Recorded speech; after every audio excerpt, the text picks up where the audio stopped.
Mr. Speaker, I have consulted for CARICOM. I've consulted for the Caribbean Development Bank. I've consulted for the OECS. Some of the biggest businesses in St. Lucia, I've consulted for them, Mr. Speaker. I've consulted for governments in the region, Mr. Speaker. When I was 21 years, I had a bachelor's degree, an honors degree, Mr. Speaker. But the party that the member from Microsoft leads, he has them on their fake profiles saying I have a certificate in bookkeeping.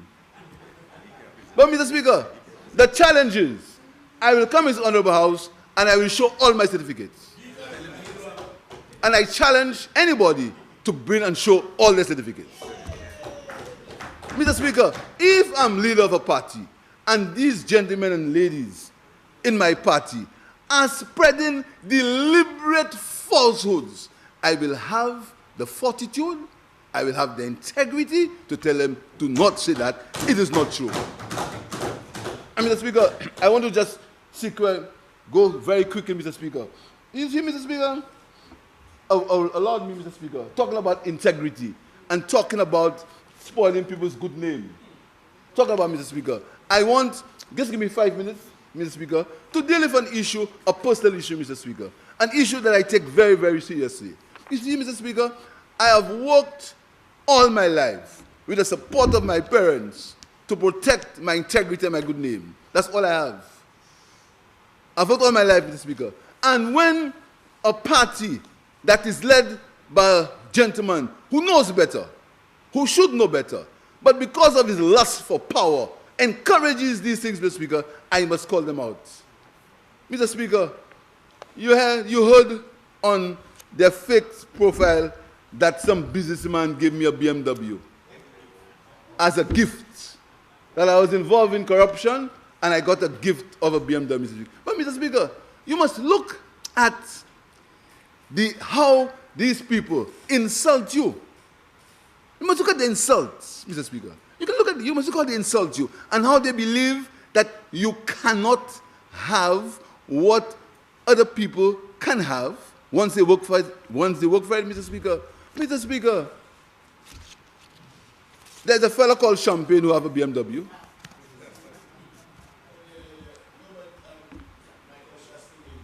I don't know about that. Mr. Speaker, but look at me and my BMW, Mr. Speaker. Mr. Speaker, let me tell you what I've driven. In fact, that's not...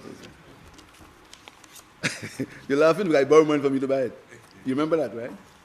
Mr. Speaker, in April 2021, I applied to the government to purchase a vehicle because of the concessions that were given at the time, Mr. Speaker. I bought my vehicle from M Motors. It's a white BMW 321 right-hand drive, Mr. Speaker.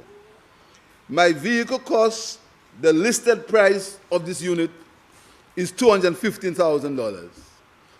And because of the duty-free concession, I got it for $131,111.11. I paid 12.5% VAT, which is $16,208.99, and the total price was $147,500. And at the time, Mr. Speaker, I'd made somebody pay for the tongue. You know, and they're not learning. They're learning. They're still coming after me. They're not learning. I made somebody pay for his tongue, and I got $40,000. On April 14, 2021. Now, somebody that I beat the elections twice, I really beat them, you know, made him pay. I made him pay for his tongue, Mr. Speaker. So I went to Fix and I borrowed $102,414.29. For that, Mr. Speaker, I have a promissory note from Fix, Mr. Speaker, signed on the 14th of April 2021, and there are the loan conditions, Mr. Speaker. An amortized loan, interest 6.25, monthly installment $1,119, and $9.50. And I signed by the people at the financial institution on the 14th April 2021.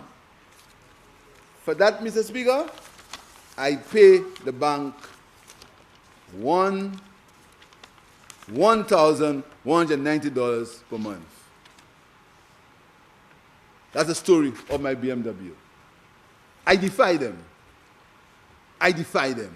to give the story of the houses. Give the story. I defy them. Anytime they challenge me, I'll come and give the story. Anytime. And some people say, don't do that. That's politicians. No. You must stop trying to spoil people's name with no evidence, Mr. Speaker. Then goes, so Mr. Speaker, I thank you for allowing me that time, Mr. Speaker.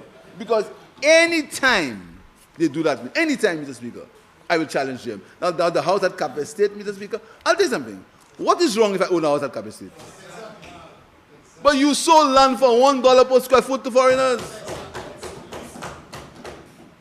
What is wrong? I don't own any house at Cap Estate. I do not. I have never. But even though I own a house at Cap, what's wrong with that? Why can't I own a house in Cap Estate? Why? Won't I work for it? Rodney Bay only good for you, not for me. But I'm proud not to be at Cap Estate and live in Castries North. When I go and vote this time, I'll vote for him. No? Yes, okay, I forget that, yeah. I voted blue the last time. When, Mr. Speaker, so I'm proud, Mr. Speaker, I'm proud. So I don't have any house in Cap Estate. But, Mr. Speaker, what they believe is only a certain type of people must live in Cap Estate. Only a certain type. Only a certain pedigree. And that is why they said to an investor, a member head is not the right pedigree to control that kind of business. That is what they want, Mr. Speaker. And what hurts me the most, is there are little victims, according to George Odlum, who follow this foolishness just because of self-hate. Mr. Speaker, it's a serious psychological problem. It's a problem that goes on to history, how we hate ourselves, and we do not like to see people like us advance, Mr. Speaker. They think that we have a ceiling. There's only a ceiling we can reach, and anything above that ceiling is not for us. And that's why you all the nonsense, the Prime Minister saying from Marshall, nonsense, because of that self-hate, Mr. Speaker. But you see the men and women on this side? The men and women on this side, Mr. Speaker, all of us love our people, love our country, and love ourselves. So we want the best for our people, our country, and ourselves, Mr. Speaker. So, Mr. Speaker, let them come again. Come again, Mr. Speaker. And the people who support that, people who know better, people who would never been looked at before, but right now, because it's politically convenient for them, Mr. Speaker, they play like they're supporting that foolishness, Mr. Speaker. Mr. Speaker, back to St. Jude and the sufferings of the people of St. Lucia.